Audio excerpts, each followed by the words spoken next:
Ok, let's get right to the point. Vamos diretamente ao assunto. Tem 3 tipos de frases em geral. Ou na verdade não tem 3, tem 3, porque a gente conta 1, 2, 3, assim. Tem 3 tipos de frases, afirmações, ordens e perguntas. Vamos começar com afirmações, frases afirmativas, frases simples. No inglês, a ordem é sujeito, verbo e aí complemento. Por exemplo, they drink coffee. Aqui, they, eles, é o sujeito. Drink, bebem, é o verbo. E aí, coffee, um complemento. Neste caso, é um objeto simples. Café. They drink coffee. Ou um outro exemplo muito simples de uma afirmação. The car is red. Sujeito, verbo, complemento. Red sendo um complemento. The car is red. O carro é vermelho. Esse é muito parecido, quase igual ao português, então muito simples. Então vamos pro imperativo. A forma imperativa de frase, quando você está mandando que alguém faça algo, ou você está comandando alguém. No português você sabe que é uma ordem, porque, por exemplo, abra a porta. Esse verbo abra é conjugado diferente do que ele abre a porta, assim, no português correto, assim. Mas no inglês, a gente sabe que uma frase é uma ordem, uma frase imperativa, porque está faltando um sujeito. O sujeito fica implícito. Então, a ordem é somente verbo e aí complemento. Open the door. A gente não fala you open the door, porque isso seria uma afirmação. Mas sem o you, que fica implícito, porque juntamente com a linguagem corporal, eu estou pedindo que você abra a porta. Claro que é você que eu estou pedindo. E a frase fica open the door. Ou para ficar um pouco mais educada, open the door, please. Ou please open the door. Ou please go to the store. Fica implícito o you. Please, you, implícito. Mas não tá lá. Please go to the store. Por favor, vá ao mercado. Ou falando tipo, vamos ao mercado. Esse vamos no inglês é let's. É uma contração entre let e us. Não pense muito sobre no que quer dizer esse let us. É só lembrar que colocando isso em frente da frase é outra frase imperativa. E agora é o nós que fica implícito. Let's, e aí o verbo e o complemento. Ótimo. E agora o terceiro tipo de frase é uma frase interrogativa ou simplesmente uma pergunta. Questions. No português eu acho maravilhoso que dá para falar a mesma coisa, mas com uma entonação diferente para marcar uma pergunta. Eles bebem café. É a afirmação, mas eles bebem café? Fazendo isso com o rosto e com essa entonação? Agora é uma pergunta. O inglês não é tão simples assim. Lembra que uma afirmação no inglês é sujeito, verbo, complemento. Para expressar uma pergunta, você tem que colocar um auxiliar em frente, no começo da frase. Então, no inglês, eles bebem café. A afirmação é they drink coffee. Mas para formar uma pergunta, a gente coloca o do aqui. Do they drink coffee? Já fiz um vídeo completo sobre isso, dá uma olhada aqui. Mas olha, algo interessante sobre o inglês aqui, já que a gente tem esse auxiliar, você nem precisa dessa entonação. Para o nativo da língua inglesa, falado assim, do they drink coffee? Ainda fica entendido que é uma pergunta por causa desse do. E cuidado, porque tem um caso especial. Quando o verbo é to be, algo diferente acontece. Nesse exemplo, o verbo é to drink. Mas agora, usando o exemplo anterior, the car is red. Essa é uma afirmação usando is, conjugado na terceira pessoa do singular. The car is red. Mas quando quero que uma pergunta que tenha o verbo to be seja uma pergunta, eu tenho que trocar a ordem de sujeito e verbo. Então, a pergunta, o carro é vermelho? Em inglês fica is the car red? Is the car red? Mais uma vez dá para falar monotonamente is the car red. Mas vai ser entendido ainda que é uma pergunta. É por causa disso que esse vídeo de Porta dos Fundos não teria graça no inglês. A Lúcia tem um outro tipo de problema, não é, Lúcia? É verdade? O problema da Lúcia é com inflexões. Isso? Ela troca a entonação de perguntas e respostas, não é isso, Lúcia? Agora acertou? Agora eu acertei. Sim, você tá afirmando sim, eu acertei.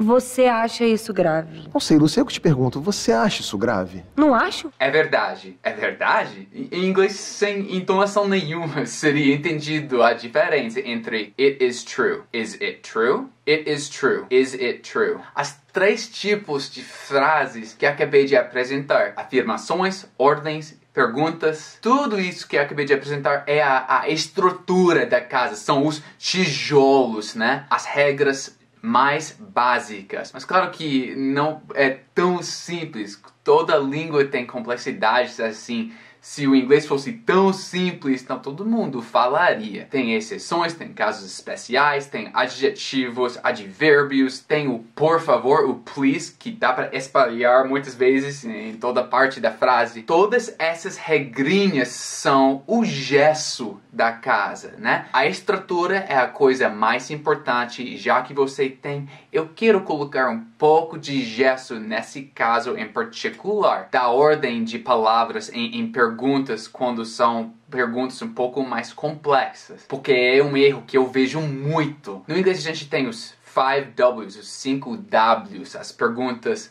who, what, where, when, why. Quem, o que, onde, quando, por quê. Toda criança nos Estados Unidos aprende os 5 W's, os 5 W's assim. 1, 2, 3, 4. 5 W's, 5 W's. You can't tell a story without 5 W's. E me parece que muito estudante de inglês está ensinado também que quando tem uma dessas 5 W's, uma dessas palavras assim, who, what, where, when, why, aí você tem que trocar a ordem das palavras na frase para formar uma pergunta. Tipo, onde está o carro? Where is the car? SW, where, para sinalizar, que é para trocar. Tudo bem?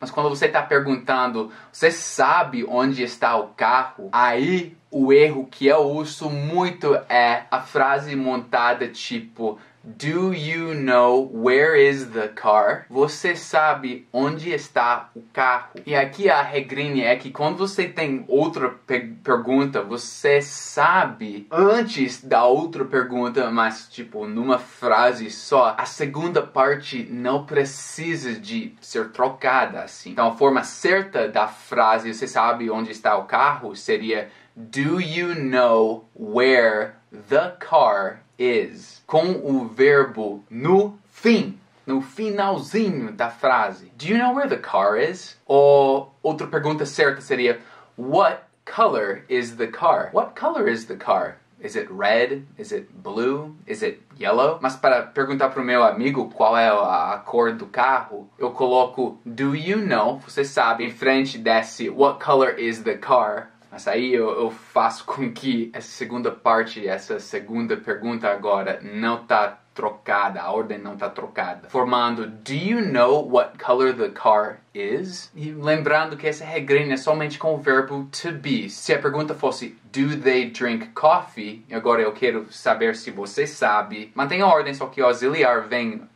bem ao começo da frase.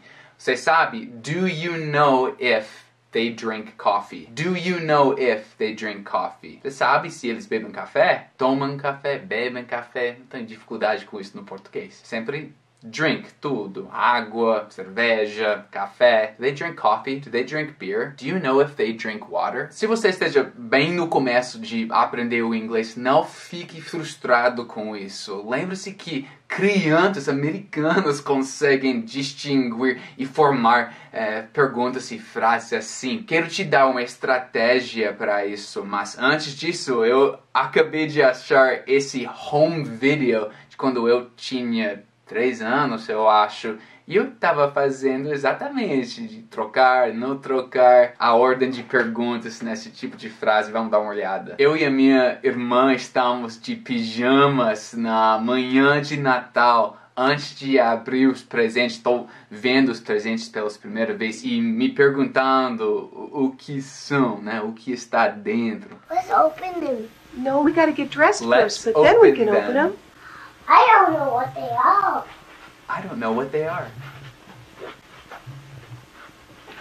What are they? What are they? Look at all those presents. I don't know, uma afirmação. Look at all those presents, uma frase imperativa. É assim que criança aprende, interagindo na língua materna todos os dias com os pais. Eu perguntei, what are they?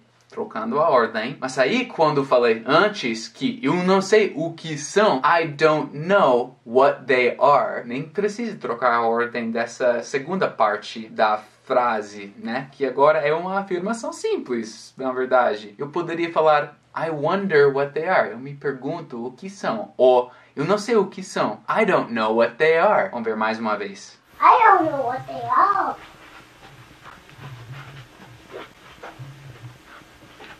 What are they? I don't know what they are. What are they? Crianças americanas têm dificuldade com esse R também. What are they?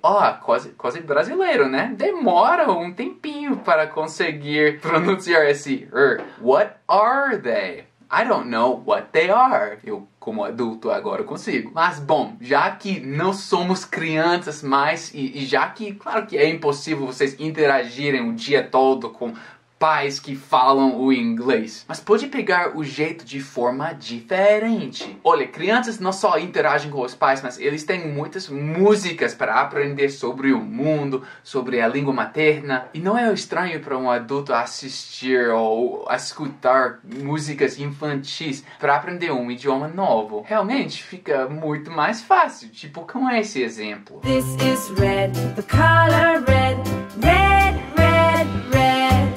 Do you know what color this is? This is red. Então a pergunta simples seria, what color is this? Agora perguntando se você sabe qual é a cor. A ordem não está trocada, mais uma vez. Do you know what color this is? Do you know what color this is? This is red. This is red, the color red, red, red, red. Do you know what color this is? This is red. Não tenho vergonha de assistir vídeos ou escutar música assim para aprender. É assim que todas essas regrinhas, nem são regrinhas para crianças, fica natural na hora de falar. E é assim que você vai colocar o gesto e nem ter que pensar sobre as regras quando falar o inglês. E para terminar o vídeo, você provavelmente já ouviu o conselho para escutar música para aprender o inglês. Tudo bom, é isso que eu tô falando também. Mas vou acrescentar que não é somente, tipo, escutar passivamente. Você realmente tem que pegar trechos das músicas e se perguntar por que tá assim na língua inglesa. Ou reconhecer que, Gavin ensinou o auxiliar, então deve ser por causa disso que ele tá cantando assim. Tente entender o porquê de letras, de estruturas, da forma que músicas são cantadas. E aí, depois de meditar, pensar sobre isso, é assim que você tá realmente aprendendo o inglês